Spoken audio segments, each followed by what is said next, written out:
Hello and welcome. You're tuned to the League Up, your weekly thoroughbred preview show, best hour of trackside television, presented by the TAB. Joined in studio, as always, by Paul Maoate and Stephen Hunt.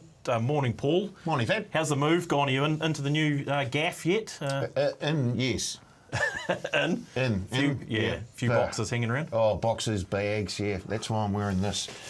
I can't find anything at the moment. So That's all you could come up with this morning. hopefully I'll have that sorted out by this time next week. Okay. Yeah, well, hopefully. Fingers crossed that your attire's up to scratch next week. Morning, Steve. How are you? Morning, Thaddeus. Yeah, How was last week? We had two good meetings, didn't we? Counties. We did, headed by Pukekohe. They had at least 3 or 4 black type events. Ardalio winning the sprint. That bodes well for her, possibly stepping up to Group 1 company in their new year.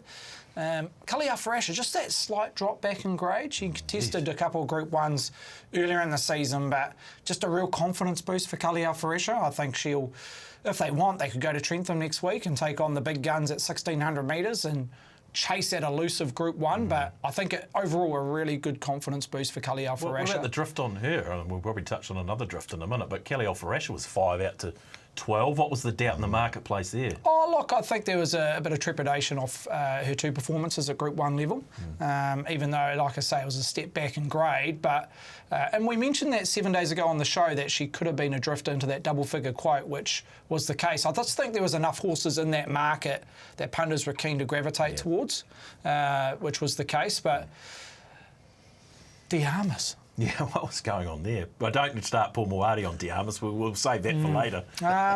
Look, I'm trying to think why she drifted markedly. 3 out to $657 very late in the piece. I know it's in hindsight easy to say, but look, we all had her on top 7 days ago, and she brought that really strong performance rating out of Otaki. But the fact of the matter, possibly the heavy 10 at Otaki, 3-horse field, first time right-handed on a better track, possibly that was the reason why she drifted, but all in all, she replicated what she produced at Otaki in 92 and change off that 93, so very little difference, and that just reinstates that she's a very good filly. Yeah. And she's going to be awfully hard to beat if they want to work back from a Karaka Million. Okay, I'll tell you why she drifted. Why? Because you all tipped it. Not enough people watch the Liga. So that's your fault. Hundreds of thousands of tuning in for a Friday morning, I can tell you. And we should be replayed just before they go live on a Saturday as well. I'm telling you right now. I will say Harvey Wallbanger was probably just as good. Yeah, he was. The back of the field to run 33.14 between the 6 and the 2. For a 2-year-old, comparing it to the sectionals throughout the day with the older horses at the back end of the program, that was a very good piece of work. Possibly just came to the end of it in the last 150. Yeah. But those two, they could really fight out some of our better 2-year-old races later in the season. Okay. No Brendan Popplewell this morning, would you believe it? No. He might be suffering. He might be taking the morning off because of the out the gate last night, Paul Maoate. Spending all the money. How good did they do? What was they returned over 50k? I reckon it's the theme song that's kicked them over the line there. That's it. Yeah, was it out the gate? No BP with us this morning, but we do have Maidener of the Week. Steve, what did BP find for us? Yeah, just on Wednesday, we've got a horse called King's English, who was very impressive at Te Araha on, as I say, during the week on Wednesday. Look, he'd been pushing towards a victory on his first couple of starts. He had a couple of thirds leading into this race. Gee, he was backed off the map, 260, deep into the red. He set off a really strong tempo, sat outside the lead there, and his acceleration in the last 250 was very strong. This was over 1,150 metres, so look, I haven't got the sectionals as it stands yet, but if you're just going on overall time, was a lot stronger than the following maiden, won by Get Me an Angel out of the Rogerson camp. And more importantly, it was a faster overall time than the older horses at the back end of the program, the 65 gallopers over the 1150. So, look, the penny might be just dropping with that individual. He's beautifully bred by Snitzel out of English. He was good enough to win at least a Group 1 over in Australia for Gay Waterhouse and her team. So they paid some big money for that individual. 700k at the English Easter sales in 2024. David Ellis and the team out of Te Akau. So he's definitely one to watch throughout the season. Okay. Let's get into the racing. We've got black type right across the North Island this week. We want to go to Ellerslie first though, Steve. Let's talk about weather and track conditions there. Well, look, the rail's out 4 metres. The last meeting was Melbourne Cup Day on the Tuesday, and the rail was true. And I think they'll be just looking to assess to get that track to a soft 5 at the top of the day. Hopefully there'll be some sort of upgrade throughout the afternoon. There's the odd shower today, but again, that shouldn't impact the track greatly. And as we say, just this season alone, the track's been playing on great order. Horses are winning from everywhere, so it bodes well for all horses. Yeah, it certainly has been. It's been fantastic racing there. Blanket finishes and the like. We saw some over the last few weeks. Race number 8 is the first race we want to have a look at, Steve. The Bailey's Great Northern Challenge Stakes over the mile.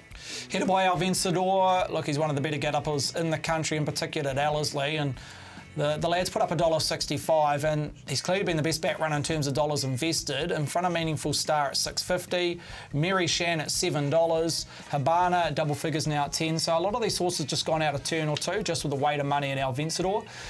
Nerea second up at $18, and best of the rest is Maharajan at 27. So overall summary, punters comfortable enough to take the $1.65. Sometimes we start to look away from odds-on favourites. Paul Maoate, is there any reason to here with El Vencedor in the Great Northern Challenge Stakes? Here's the last start run. Look, he is short at $1.65, but it's very, very hard to look away from the big EV. He's had 9 starts at Ellerslie on the new track for 6 wins. In fact, he's only finished outside the top 3 once in those 9 starts at Ellerslie. Here he is, back to his best again. I think possibly the trip to Hong Kong may have taken a little bit more out of him than we may have initially thought. He's just taken a wee bit longer to get back into his stride, but the win there at Ellerslie was from, I think he was second the start before that, where he showed a bit of improvement. So he's getting better. Back at Ellerslie, he's very, very hard to back against, but there's no YTAC here either. That wasn't the last start one. That was the Balmerino. But sorry, there's no YTAC though. No, it was my mistake, not yours, by the way. No. So look, he's short enough at $1.65. There's an odd surge on every single race at Ellerslie, so you're getting $1.75 right now as we speak.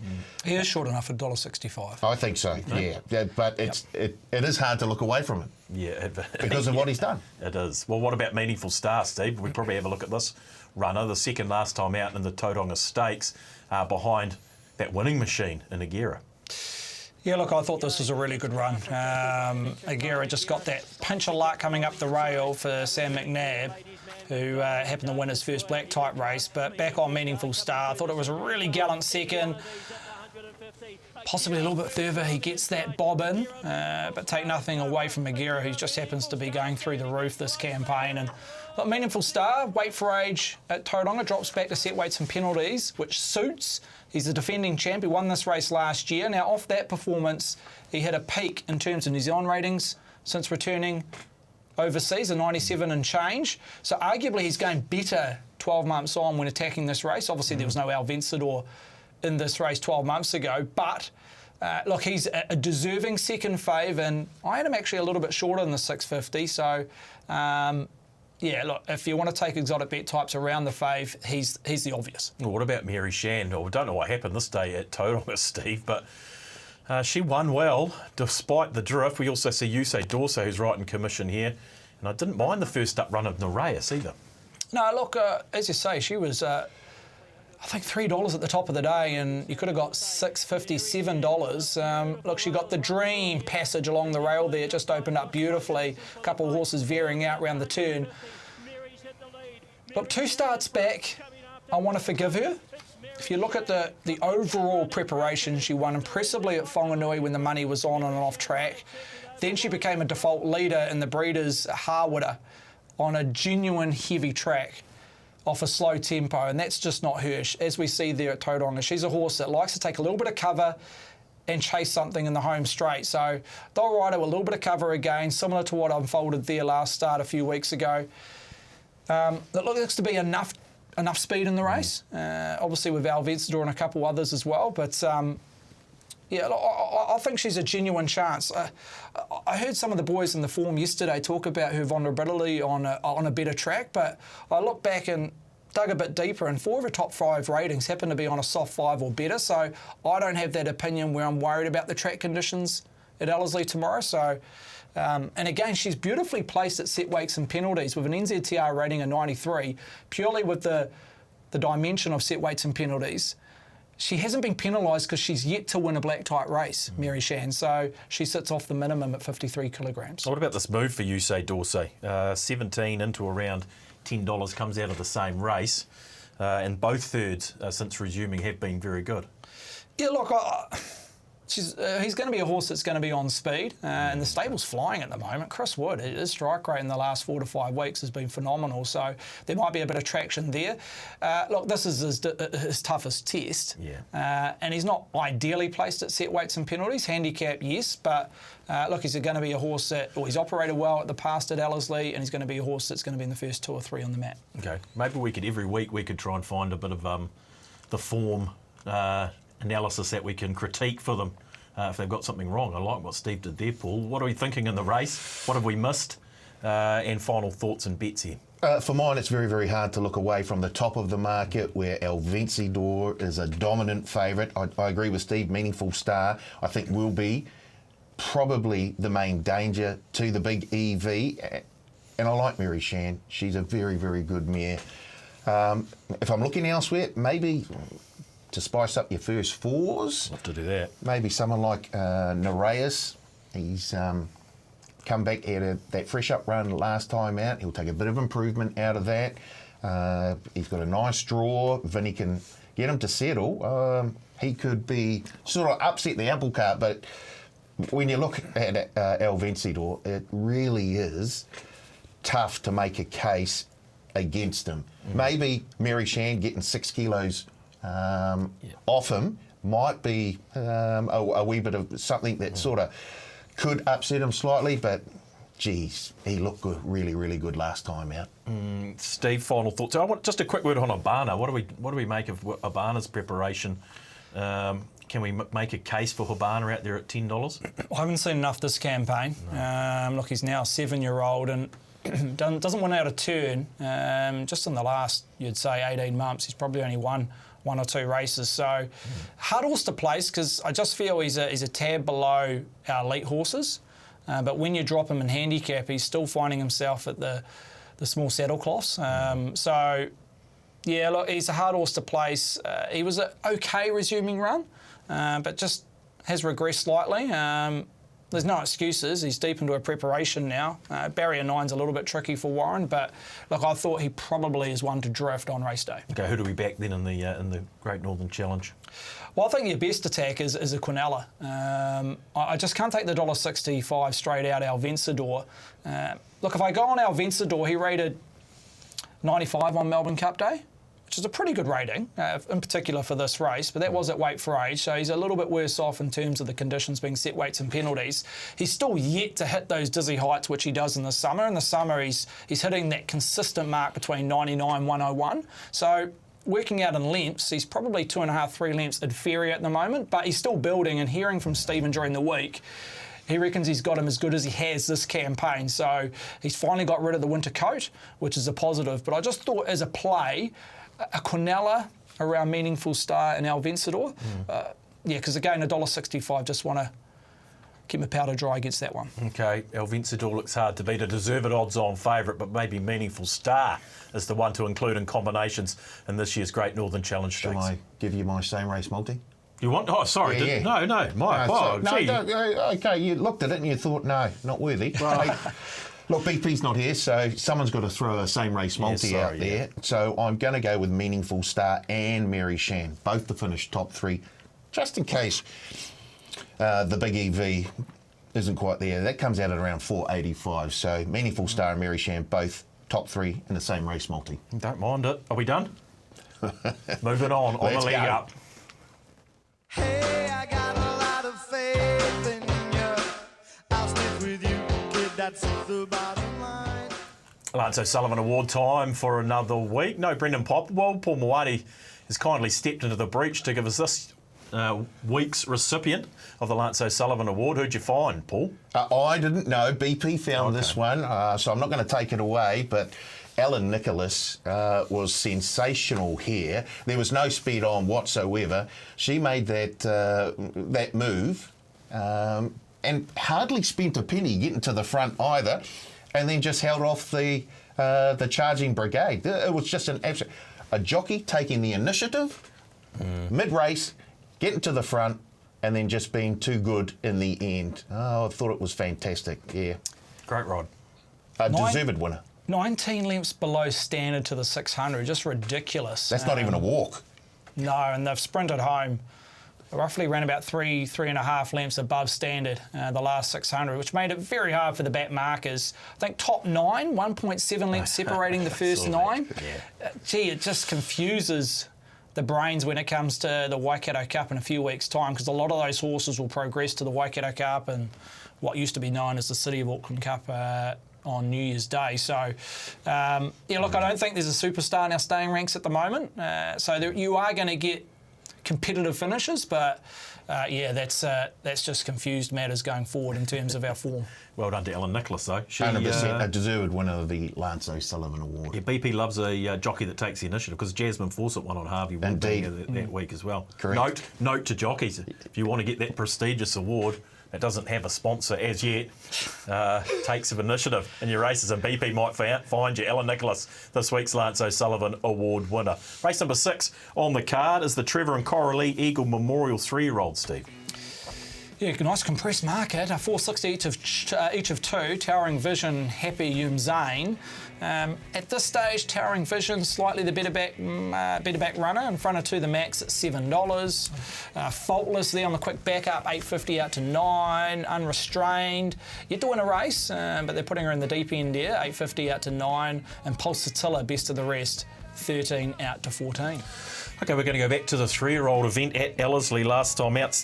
Paul, Oratia Beauty was 3rd, Pacific Breeze was 4th, and then the 2 favourites there, 5th and 6th, Towering Vision and Happy Yum Zane. Pulsatilla as well, if you people There's don't a mind whole that run. heap of runners here that we're going to feature. And look, it was an encouraging run by a number of them at headquarters, over 1,400 metres, in a race that had very little initial speed.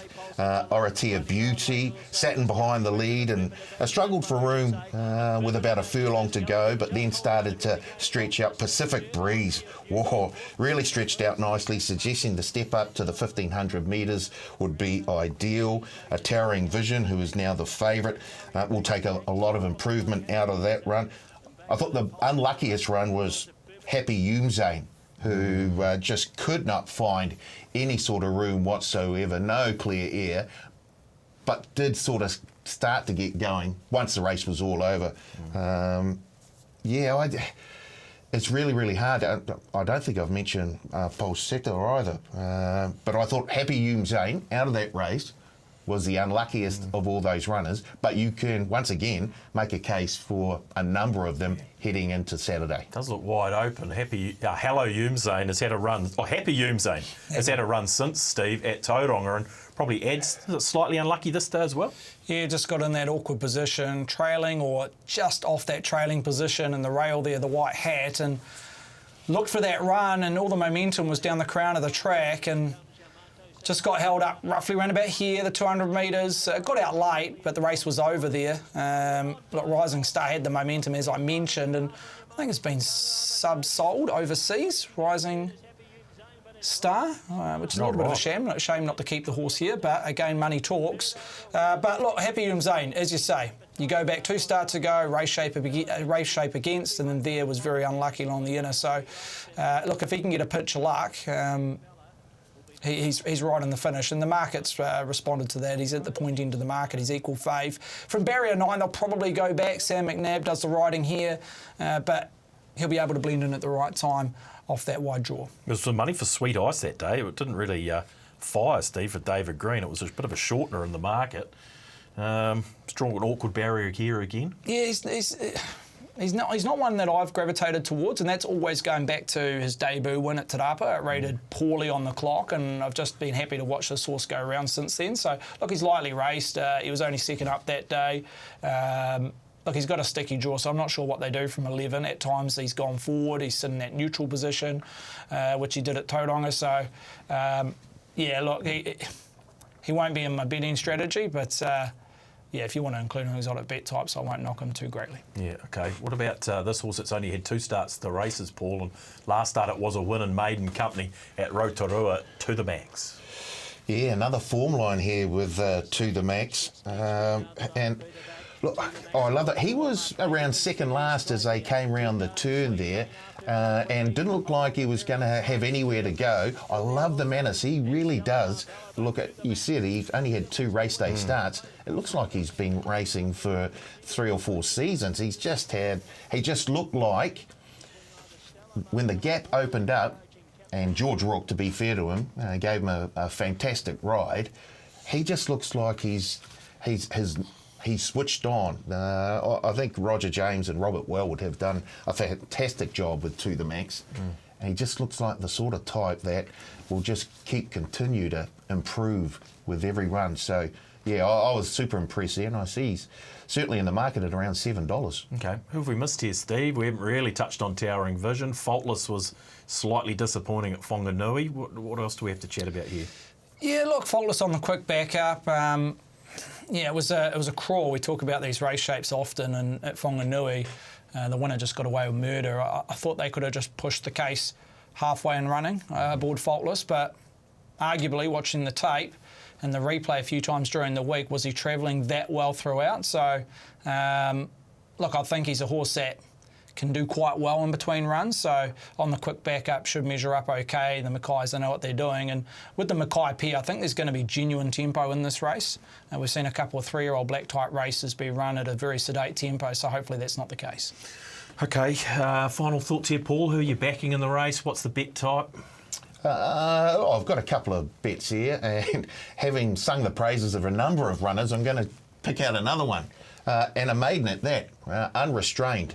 I've really been impressed with the way she's been going about her business. I'm going to throw in there as an each way bet, and then I'm going to take a same race multi as well. Unrestrained top 3, and Faultless and To The Max both top 4. That comes out at around $23, that same race multi. But yeah, it's once again, it's a wonderful, wonderful field. Yeah. You can make a case for a number of runners. I'm going with one of. Well, yeah. Well, tell us about maidens. Unrestrained. I mean, I suppose it hasn't been too far away, and it did show a lot of promise. It's still a maiden, as you say. It is. She looks really, really good. I was really impressed with that first up run, second, I think, at Ruakaka to Transcend, who we now know is now shifted over to Australia. Look, she was unlucky 2 starts back, but that third last time out I thought was full of potential, and I think she can take another step up here. So Unrestrained from that, I think she's got the 2 barrier, Sam Weatherly aboard.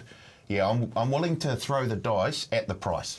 Yeah, fair enough. It's a wide open affair, Steve. Final thoughts bet here. Pulsatilla. Yeah, a little bit left field. It's one of those fields where just haven't quite grasped the form. Look, I think the favourites probably deserve to be, but as I say, loose market. So I'll go one with a just nice 1x3, 1x4 play in Pulsatilla.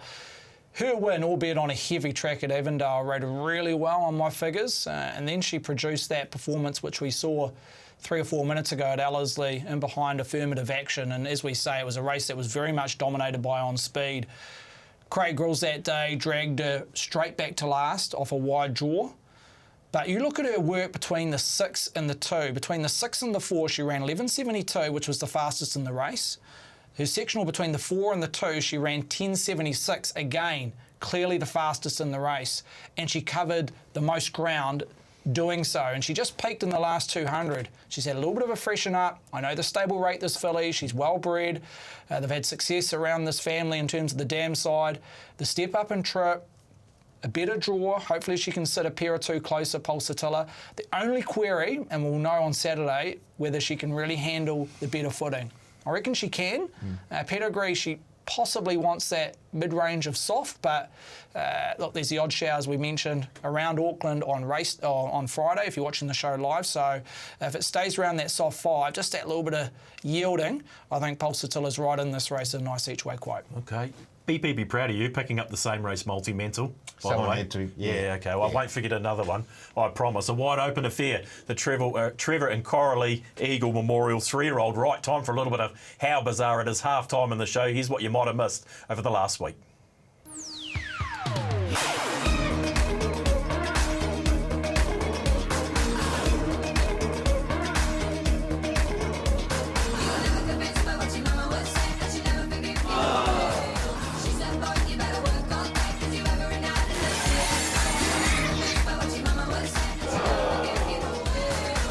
that?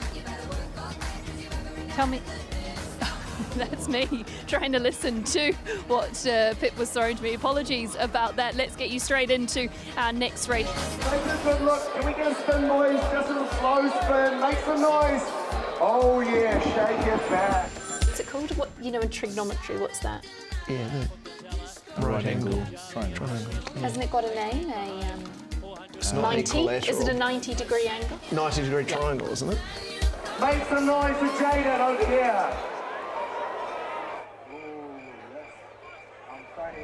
Isn't there one They've there? all got names. So one's isosceles, Isosceles, Yes. equilaterals. equilaterals, where they're all the same Yeah, angles. angles.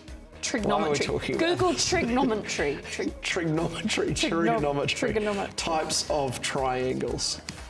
Okay, now I'm dead. I'm done. You know your isosceles from your equilateral from your, what's the other one? Scalene triangles. Is it the, what's it, a squared plus b squared equals c squared? You do know. Hey! There it is. Smarter than all of us. Yeah. Make some noise for Reed over here. Look forward to more racing here. Yeah. All right, Ron, thanks for your time and all the best. Cheers. Thank you.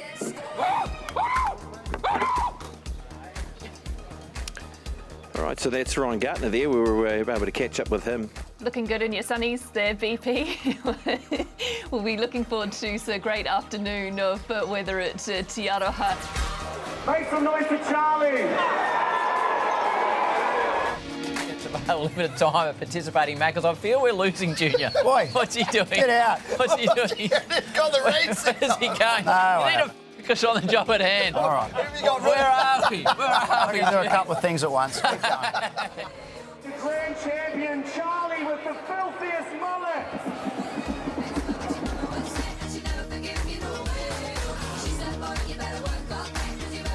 Deserving win in the mullet competition, I'd have to say, from what I've seen there. So he won by links. Yeah, by links. Won You would by have had a mullet links. back in your day, wouldn't you?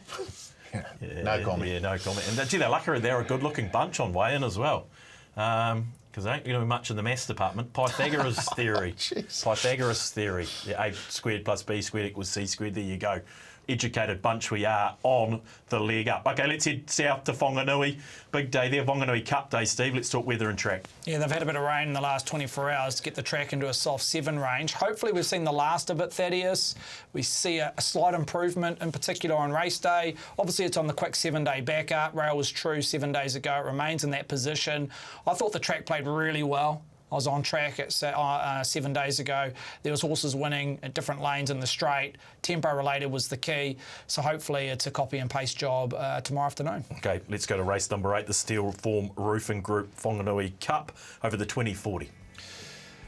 Well, Tobias went up fave at $5.50, Thaddeus. It's now $6 the pair, Shedway and Tobias. Shedway the better backed out of the two runners. Above the clouds, out a point and a half, $6 to $7.50. The Odyssey has to carry the big weight at $9. Raw Flower, there you go, $13 to $9.50. Genuine Firm around number 8. Sailor Jack, a pace influencer, $9.50 out to $11. Doddle, 15 into 12. So there's a couple of firmers in that middle market, and Dark Destroyer, 11 out to 13, best of the rest. One of my old favourites is Tobias. Paul, we're going back a few starts here. This is the Egmont Cup second, and Royal Flower has been a subsequent winner, run 7th. Yeah, look, it was a huge run here by Tobias, trying to lead almost all the way and then only just going down in the final few strides.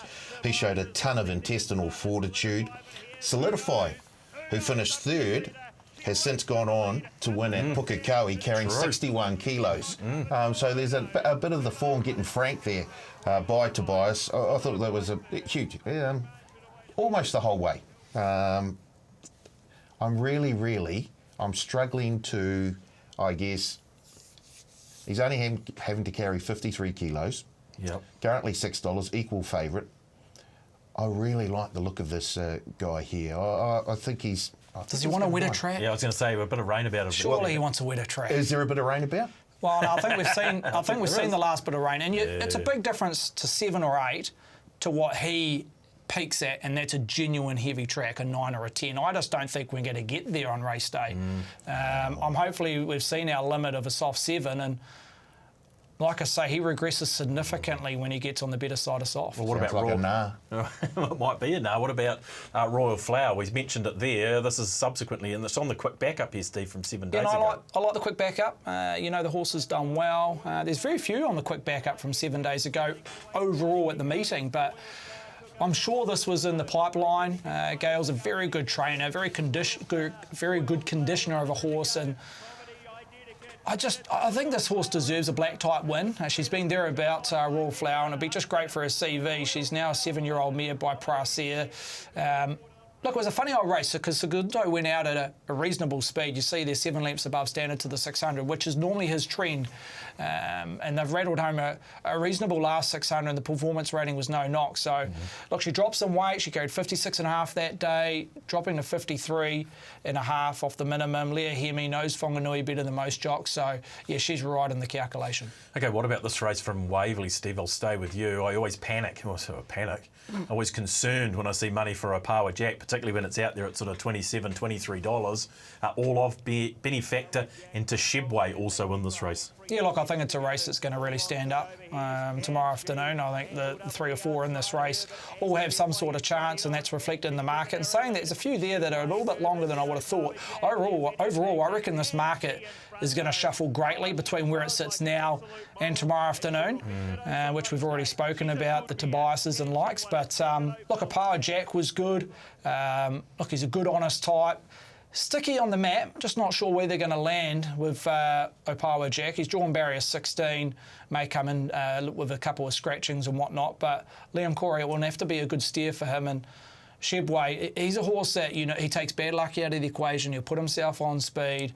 We know Alan Sharrock likes to set his horses for grand finals, and knowing this horse's level, I think a Whanganui Cup is around about his grand final. So, yeah, like I say, there's 3 or 4 out of that race that are going to perform at nice level tomorrow afternoon. Plenty of chances here, Paul, in the Whanganui Cup. What are we thinking from a betting standpoint?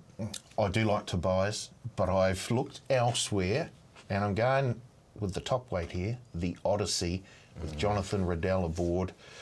That win 2 starts back, I thought, if he can sort of get that form, take it into this race, I think he's a big chance. Even with the 59 kilos, he won't mind it if it gets a wee bit heavy, but if it stays in that soft range, I think it'll be perfect for him. So the Odyssey at around $9. Same race, Mouldy? No, you don't have to have them. No, I've done them. BP will be happy enough. Yeah. Steve, what's the bet here? You're sticking with Royal Flower? I am, yeah. I like the quick backup into staying races a little bit of given the track. But she'd only have to replicate what she produced 7 days ago to be right in the finish here. I thought $14 was a genuine overs. I priced her closely to around that $6.50, $7 quote, so there's still a little bit of meat on the bone at the current quote. And Doddle, like I haven't got Doddle on my graphics there, but similar profile, just a nice sense of timing. Ran at weight for age last start over a distance short of its best. I had this horse clearly in single figures, and it's still at double figures, and I like the step up in trip, back to handicap conditions, 4th up. Won a Taupo Cup last campaign, and this is no vintage Whanganui Cup. I'm a bit of a Doddle man after there was money for it last start too, over a distance short of its best Doddle, so I'd certainly be having that in combinations. A wide open edition of the Whanganui Cup, and as Steve Hunt says, there could be a bit of movement in that market. Might pay Nat shop now if we want to find some value in that Whanganui Cup. Okay, let's have a look at the leg up versus the form. Look, we started, under double wraps, but here we come. Head-to-heads are up for all.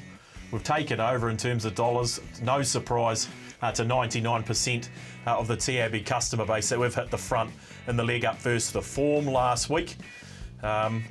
Queen Zoo managed to get me home. I was a golden wings nostril away from another $500. But Bevan Sweeney, we know he's no slouch. He was in the positives, $142.50 this week. It is Paul Maoate versus Leith Innes. This won't be easy, Paul. We better go and see what Leith has got in store for us.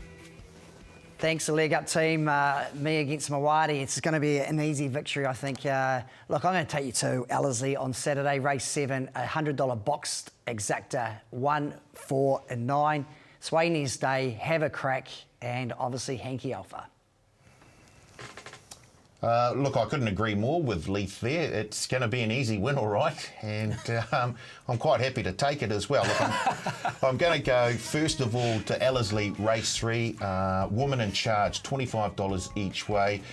She was a nose third to Shaniqua, who has been a subsequent winner since then.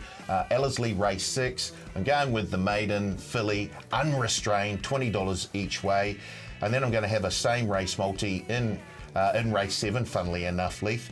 Swain Estate top 3, Hankey Alpha top 3, and Have a Crack top 4. There we go. Are those his? No, are those his runners? They're ours. They're ours now. Yeah. And there's no skullduggery that went on. I want to make that clear. I had no idea what he was taking. He had no idea what I was taking. I doubt the form are going to believe you. But anyway, well, let's get stuck into back to your for triangles. another week. Get back to your trigonometry. Let's have a look at the leg up boost. We're about to have a look at the O'Leary Fillies Handy Classic there. And we've got War Princess as the leg up boost this week, boosted to $4 from the current quote of around $3.20. We'll hear what the team thinks about War Princess chances in a moment. You'll find that under the Futures tab of the TAB website after 11 a.m. on Friday. Here is that market, Steve, the O'Leary Fillies Stakes. Yeah, real arm wrestle at the top of the block. War Princess versus Lubeck, who quinelled at their very last outing at Tauranga a few weeks ago. 330 plays 340, and they basically match dollar for dollar. Possibly a fraction the better back runner is War Princess. Places to be at $6 in that clear third line. Hey Dana, last start maiden winner at $11. She has the same quote as Maricopa Falls. Circus Dancer, $9.50 singles earlier in the week, now $12. Tell 'em at $13. Circus Tricks at $13, and Fairy Dream also at $13. So very compressed. Ranky at $13. And at the point end, you've got $3.30 War Princess. Okay, $4 on that leg up boost after 11 a.m. today. Here's the two favourites fighting it out last time out at Tauranga, Paulie, and they would have learnt a little bit about War Princess this day. Well, why wouldn't you be getting stuck into that leg up boost after you see just how she unleashed down the straight? It was an amazing turn of foot by War Princess. If you're on Lubeck, you were sitting pretty with about 50 metres to go, and then War Princess just over that last half furlong was, wow, that was impressive. And it was just as good as the start before when she was winning at Harwater. So War Princess can understand why she's the favourite. I can also understand why there's a bit of money for Lubeck as well. Has been freshened with this, had a nice trial win. And if they let her get away with murder up front, she's got a nice draw. They'll regret it. The rest of the field will regret it. They won't catch her. They're drawn 1 and 2, aren't they? They are. The two favourites. Yeah. This does have the makings of a bit of a match race. Okay, well, does it, Steve? Because I want to have a look at Dana. 1 start, 1 win. Obviously, this is a maiden effort at Avondale. Yeah, it's a good performance. Not easy to do on debut and win. And look, she comes out of the powerful Lance Noble camp, training obviously for Cambridge Stud. And look, she came to the crown of the track here, got a nice run in that neutral spot and running. You see the section was there. Again, that's based off open class to take no real knock to the 600, last 600. Then when it's normalised against the class maiden grade, a fraction below there, 0.7 lengths below maiden class. So no real knock there. In saying that, she's got to take the step up to a few horses that have won multiple races. Hey Dana. And look, Kelly with options. From barrier 6, probably in that neutral spot with a little bit of cover. Look, she's got something about her, and again, you don't want to knock an unbeaten galloper. I've said that many a times. But again, I probably just don't have her in the first 2 or 3 just on exposed form, but I wouldn't be surprised if she stood up. Okay, speaking of not knocking unbeaten gallopers, here's Circus Dancer, Paul, at New Plymouth, 1 start, 1 win. Yeah, this is over the 1,200 metres, and she was perfectly guided to the win here by Samantha Collett.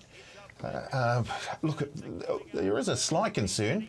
I see she's drifting in the market. She opened up at $9.50, now out to $12.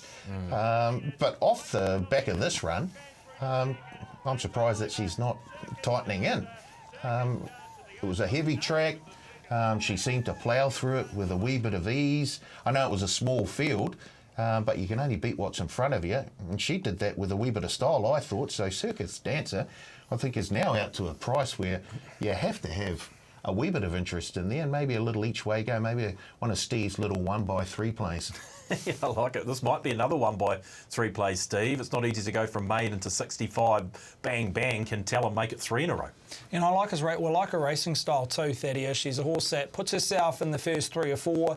Here she just stalked that speed, came in that lane 4 or 5 down the straight at Te Araha, and look, she went back-to-back on this course and running some pretty good numbers too to suggest she can make the step up. They say there the class rating 2.3 lengths above 65 class, so not easy at this time of the year to beat the older horses, and she went back-to-back as you mentioned. So look, I've got a clear third fave. She's at the back end of the market, like we say, quite a compressed market outside the top 3, but I had a clear third fave and probably closer to single figures than some others that are currently in the market. So drawn barrier 4 she'll put in that beautiful spot in the first 3 or 4, a little bit of cover, and I like that plenty about a horse. Okay, the third favourite currently paying $6, and Tellum's out there at $13, so that looks like it might be a bit of a yeah to me. What's the betting strategy, Steve, in the race?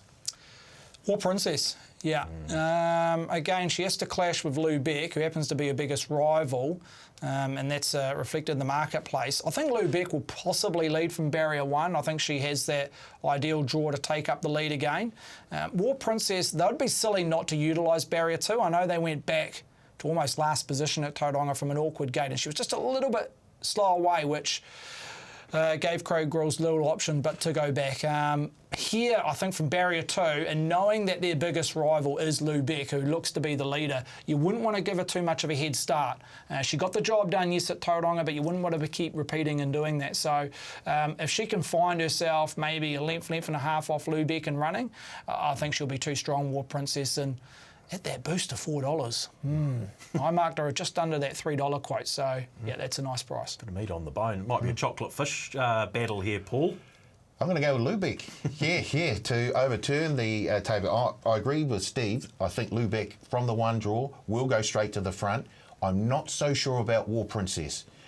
Yeah. I think she may settle back midfield, and I think that might be the difference in the race. If Lubeck gets to the front, controls the tempo, they come around that turn, I think she'll be very, very hard to catch. So I think she might just turn the tables on War Princess. However, that leg up boost is very, very inviting. Let's not forget War Princess did lead in a lot of her earlier races, in particular 2 starts ago at Egmont. So she does have that tactical speed. It just feels a little bit misleading at Tauranga, but what it did show for Peter Diddham and his team is that she has that versatility. So if she does draw wide in a fast run race, they can just take their medicine and ride her a little bit colder than what she did as a 2-year-old, nearly 3-year-old. So it'll be fascinating whether she lies in the map, but gee, I wouldn't be giving too much of a start to Lubeck. Okay, is as easy as a match race between War Princess and Lubeck? We'll find out tomorrow afternoon in the O'Leary Fillies Classic.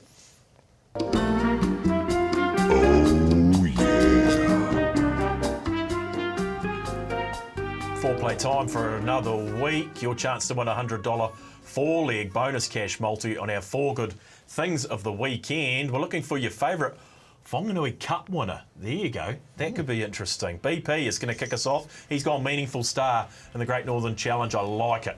I like it a lot. Top 4 at $1.50, building nicely. I think it will be running top 4 in that race.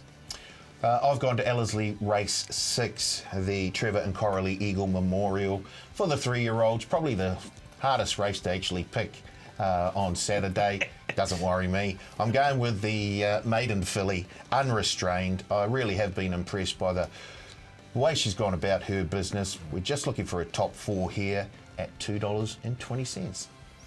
Moss Invader, halfway through the card at Ellerslie tomorrow. Look, I almost made him my best, but just a little bit of trepidation around that ace draw, Thaddeus. We spoke about it off air. Just a little bit concerned, but I've got no doubt this horse has come back bigger and stronger this preparation. It was a phenomenal run first up at Tauranga over 1,300. He remains at that distance, open handicap. Just that little insurance from the draw, top 4, $1.40. Yeah, there's no doubt the horses flying the stable have said as much around Moss Invader. I've gone to Whanganui, the race we've just highlighted. I've gone War Princess to finish top 3 at $1.50 for all the reasons. Stephen Hunt. has said that 4-play multi could return you $593. Head to the TAB Facebook page for your chance to win. BP's extra race this week, we're going to Otaki on Sunday. It's race number 7 on the card, the Wellington Stakes, Steve, the Group 3 event for the 3-year-olds. Yeah, look, I think this market's been open roughly around about 24, 36 hours. And again, very competitive. 4.8 each of 2. Abacus, Sweet Talking Girl. Landman at $5.50. Shares that quote with Road to Paris for the Roger James, Robert Wellwood team. Kawakawa at $8.50. Belzoni will appreciate the Aqua at 10. And Savvy Super also at that quote. So little lead thus far. The fact that they're probably more concentrated on the immediate races on Saturday. Yeah, OK. Well, here's Abacus last time out at Waverley, Steve, and Landman finishes second, Belzoni third. Yeah, this is a nice race. I think there's a lot of respect around Abacus. He showed enough as a younger horse, as a 2-year-old, but look, I think time was always going to be his friend, and this is 1,400 metres. Again, he was put into the race. Didn't go extremely hard to the 600, which you can see graphically there. No real knock around the class rating in a race that, gee, if you look at it, it really does represent a lot of horses that have just bounced off maiden grade. Not many have contested black types, but yeah, Abacus is one to definitely follow as well as Landman. What about Sweet Talking Girl? Holly Wynyard's the joint favourite in the race, and I think deservedly so, Paul. Yeah, with Jasmine Fawcett aboard, former winner of the Lance O'Sullivan Award. Yeah. Multiple winner. Indeed. Oh, yes, indeed. Yeah. But yeah, Sweet Talking Girl was superb at New Plymouth. And to be fair, she's looked very, very good in all 4 of her race day starts. I'm not sure if the conditions she'll get to suit on the day. I think currently the track is a soft 7. I think there's a wee bit of rain about. It'll be interesting to see how the track turns up on Sunday, and it'll be race 7, so there could be a bit of cut out of it, but she's certainly a big chance. What about Road to Paris? This is the maiden win at Avondale, Steve. I was quite impressed with this, and the run prior at Ellerslie wasn't bad either. Yeah, I thought it was a really good run on debut at Ellerslie and behind Miss Fladgate. Just went back from a reasonable draw that day, but a horse that probably doesn't have a huge amount of tactical speed. Drew barrier 11 this day at Avondale, went into that neutral spot, came down the crown of the track and was very good late, you see there. Really attractive on the eye. No real knock again on the class rating comparing to what it's facing on Sunday.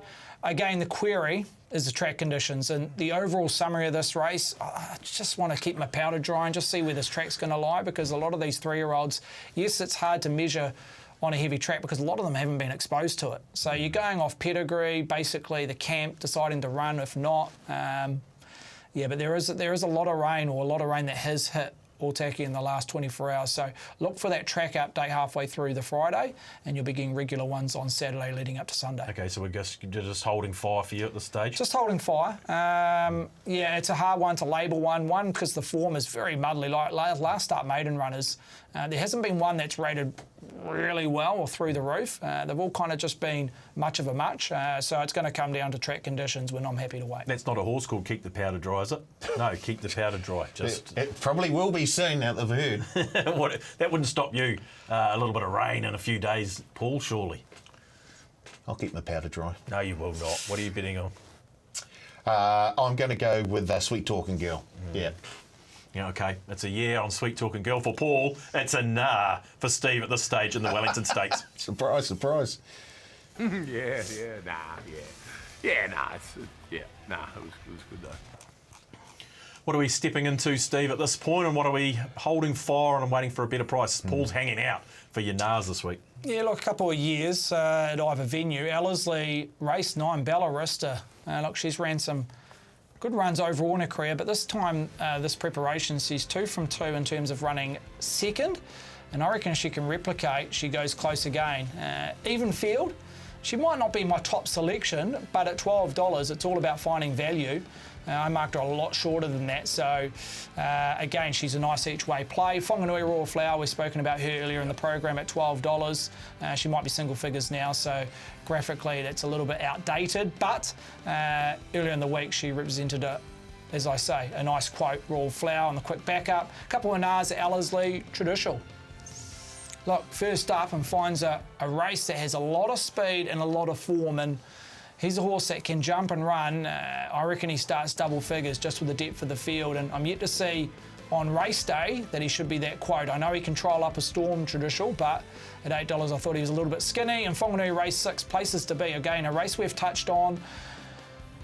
Look, at $6, yes, back left-handed could suit. She won her maiden at Taupo in impressive style when jumping and running along up front. But from that outside draw and the speed that we've already touched on around Lubeck and whatnot have drawn inside draws, just not sure it's going to be a sweet spot for her to come right across and find a right spot. And yeah, look, I marked the double figures, so at $6, that's poison. Okay. Poison. I like it. That's what we like, a bit of definity on the leg up. What about the burning question for this week? And I want to have a look at the Mufhasa Stakes. I see Legato has come into favourite for a Mufhasa Stakes, or TAB Mufhasa Classic, I should say. Got stakes on the brain now, but Legato's into $3.80 now, Steve. Waitak $4.50 was an impressive trial, but I know you don't put too much stock in trials. Have they got this right? No. Look, there's draws that are going to play a factor and possibly track conditions in roughly 8 days' time on the Champagne turf. But, gee, I'm one that really gravitates to race day form. I thought trials and jump outs can be overplayed a touch. We saw Legato trial up a Storm, if you want to word it that way, on Wednesday, as did La Creek. But look, Waitak's got the run on the board. No, the run's on the board at 1,600 and 2,000 metres. And arguably, from what we saw at the back end of last prep/season, his win at Trentham, a track which should play right into his sweet spot. Waitak. Look, I reckon he's trialled up just as well if you want to go off trials, but all going well on a reasonable track in 8 days' time, and if he draws A-OK, he will start fave. Legato, Waitak, who else have we missed here? Paulie and the Mufhasa. I agree with Steve's comments around Waitak. El Vencedor, well, he's running tomorrow at Ellerslie, so I don't know whether they'll back him up 7 days later. So I'd be just a wee bit wary there. Kali Alfarasha is one that represents a wee bit of value for mine, around $11, $3.50 the top three. But I was impressed with how Kali Alfarasha went last time. So Waitak, I think, I agree with Steve, is the bet here. But I'll certainly be having... He's the best horse in the country in terms of weight for age older horses. Okay. Take well written out of play. He is the best horse at the moment in the country. And Hoyo Sasbom, don't leave her out in exotic bet types, but we'll touch about that race in more depth next week. Okay, time to take a pop at Pops. Kevin Anderson, this week's winner. Well done, Kevin. We've gone to the Trevor and Eagle Eagle Memorial. He's gone Towering Vision to finish top 3. Then he's got your Pulsatilla in for top 4, Steve. And he's got your Unrestrained in for top 4, Paul Maoate. $22 around Kevin Anderson's bets there in the Trevor Eagle and Eagle Memorial. BP is at $8.50. He's gone Towering Vision top 4, Faultless top 4. And also Happy Youmzane, top 4 at $8.50. If you want to take a pop at Pops, send us your same race multis on the selected races each week. And good luck to Kevin Anderson. He was successful last week. Yeah, he proved me wrong, BP. I thought he was a bit vulnerable, wanted to knock him, but no, he got the job done. He did. Never doubt Brendan Popplewell. It's best bet time for another week on the leg up. Before we look forward, we must look back. Oh. Best bet time on the leg up. We're looking for 4 winners, as we always do on a big weekend at Pukekohe and Whanganui. BP, kick us off. All right, I'm going to go to the second race of the day there out of Pukekohe Park, and I do like the chances of Atmospheric. Atmospheric out wide, starting to close. Mollify with a kick. Atmospheric and still there on the inside. There was Maldini. It's in front, Mollify. Mollify will win it. Atmospheric second. I'm going to go to Pukekohe, race 4. It's the Counties Challenge Stakes. And there's a wonderful filly that John O'Benner has brought up to Pukekohe, number 6, De Armas.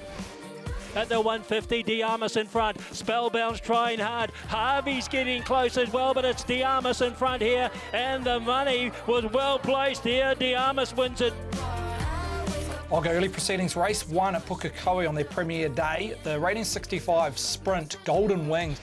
At the 150, Moschino ranged up. Sister Sugar coming through. Right there also Golden Wings in a late run. Pukana, Sister Sugar and Moschino. Sister Sugar wins the first for Moschino. Third, there's photos between Golden Wings and right there Pukana. My favourites, race number 10 at Pukekohe. I'm going to the rating 75, 1,600 metres. I'm with Queen Zoo. Queen Zoo's getting out late and is charging. Steely Man, Queen Zoo, Cinnamon, and also there as well is Gold Currency. They go towards the line. Oh, very close on the post. You'd say Queen Zoo just.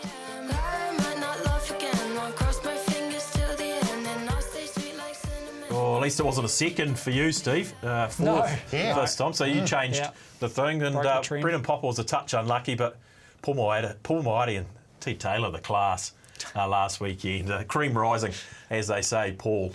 Let's go to Brendan Popplewell's best bet this weekend. He's going to the last race at Ellerslie, the rating 65-1300. This was one of his maidens of the week. Rise Companions. You broke maidens well here, and so well that it was a maiden of the week. He's going to go back-to-back and has been a mover in that last race already. $8.50 into $6 around Brendan's best bet, Rise Companions. I'll head to Ellerslie, the back end of the program, race 7, the rating 75-1100. It's a vintage rating 75, but I reckon Swainest Day has much upside as any. Resumes here for the James Wellwood team. He's had the 6 starts, 3 wins, 3 seconds, has trialled up like a bomb. Not that I take a huge amount out of trials, but he's a good horse. I reckon he's got some really big events coming up later this campaign, so he can knock off 75 first up, Swainest Day. I'm going to head to Ellerslie, race 3, and I like the look of number 10, Woman in Charge. She's been knocking on the door all 3 race day starts. She gets Craig Grills aboard, who is riding in the form of his life. He really is flying at the moment. My man. Woman in Charge. Yeah, I think she's a big go. I've gone to Whanganui, the last race, the rating 65-20-40, and I'm with Pro Boy. Competed in some really strong 3-year-old races in its last campaign. It's come back at 4, and I liked the 5th last time out at New Plymouth. I think it's building nicely to a win and has already been 12 into $9, has Pro Boy. The foots trek him down to Whanganui, and I think he'll be awfully hard to beat. Will Pro Boy this weekend, my bet of the weekend. I must be roaring into the positives in my life. I see you're 31% lifetime, Paul Maoate, and 200% for the season. Well, as they say, class is permanent, form temporary.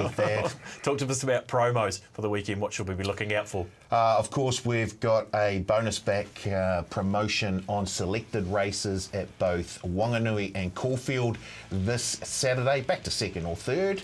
And at Ellerslie, we've got an odd surge on every single race, maximum bet $100. And if you want to look forward to Sunday, there's a odd surge on every single race at Otaki as well. I like an Otaki odd surge on Sunday. We better get out of here. That's it for the best hour of trackside television. You'll be trekking off to the River City, Steve, will you? Yeah, copy and paste job from 7 days ago, Sweens and I.